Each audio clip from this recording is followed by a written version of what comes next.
let's talk about enthusiasm. I will say this is like a case where I have an idea. I can't make it work. And then Sam just says, oh, let's just change this, this, and this. And then all of a sudden the whole thing works. And so it was like a real, like legit collaboration where you're like, here's this piece of shit, but it's a cool idea. Yeah. Well, I felt like we were able to do like one of like, you know, sort of harness or, you know, put to use one of my favorite things of yours, Barkley, which is like just these like weird vocal ideas that are kind of like, not words, but like, you know, maybe some ironic idea or something, like some silly idea.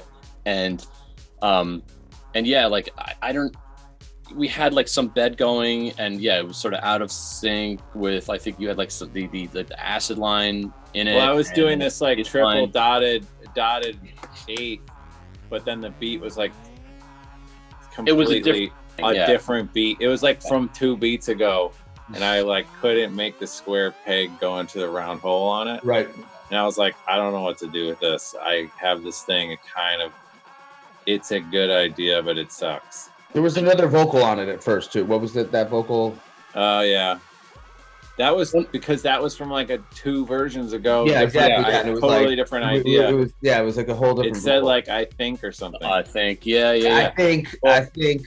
But I still felt like that just sounded like every demo that I'm getting now, which is just somebody pitching down their vocal point like 5 cents and like just putting in a sample.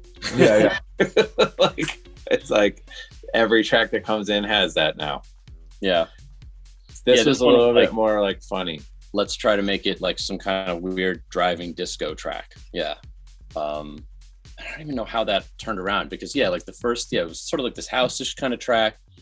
And then all we had to do was change a couple things, like sort of put in like a different loop or something like that. And just you had to add like a 303 thing going on and stuff. And then, and then it was like the that rising. Yeah, that was good too. You just added that rising like. There was like, I think 2 accidents. I think that was one of them. And then is that just like a Moog or something? That's the bass station too. Oh, that's okay, like, cool. It might even be like a patch.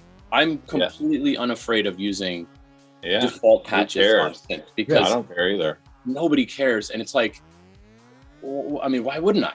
You know, I would never know where that came from, and no one ever would. Exactly. Yeah, even less than a sample is like the patch. I mean, like, you know, I think it wasn't the peak, it was the bass station. The beginning of Beat It isn't the beginning of Beat It, like Michael Jackson Beat It. It's just like a couple notes on. It's a Fairlight. Fairlight, yeah. And it's just literally the patch that is like the second patch on the machine. Yeah, everyone's like, what is that sound? Yeah, Arturia remade that synthesizer, and it's still like the second patch on the machine, exactly like.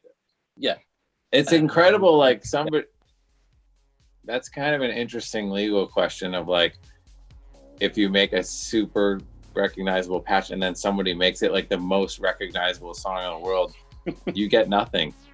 Yeah. No.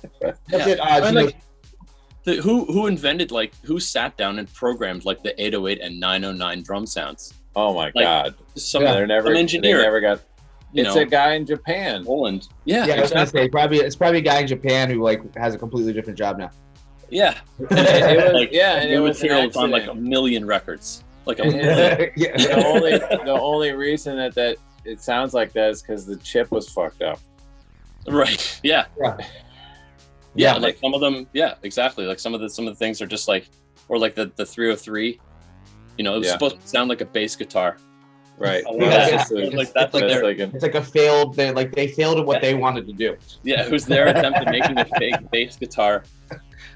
I used a 303 in Enthusiasm, but it is actually a BST, but I actually think it is the best 303 BST. Oh, which one is this one? It's from Poland. It's called Phocion or something. Oh, yeah. It's got like 80 controls. You can like adjust the slide. You can adjust like any fucking thing on it. It's kind of amazing. it's amazing how limited the original actual 303 is. Like it doesn't. Yeah. I don't even think it takes MIDI, and you can't just play notes No, it on doesn't. You have to use the pattern. This is like someone Yes, had to but break it. Behringer will sell you a new one for like $200 that does everything. Yes, exactly. It's like We had the one. Our friend has it. We borrowed it from him. That has the Devilfish mod. Yeah, I saw that just came out. Did it just come out? What, they just released one? Yeah. Well, this was like from a while ago, right, Sam? What was Oh no, well, This is like- Behringer just cloned the Devilfish Oh, mod. they from the Devilfish Oh. mod? Wow. It just came out like 2 days ago. Oh, I didn't. Wow. Maybe Yeah, it's so there. that's Maybe how you we can did buy Bright one. Lights. Yeah, cool. That's the synth and bright lights. It's just it's like a wide open 303. Like I think it's like you couldn't even make that. I think you couldn't make the tail that long on a regular 303. On a regular 303, yeah. That's how I found out about you guys, that track. That's right, yeah. Yeah.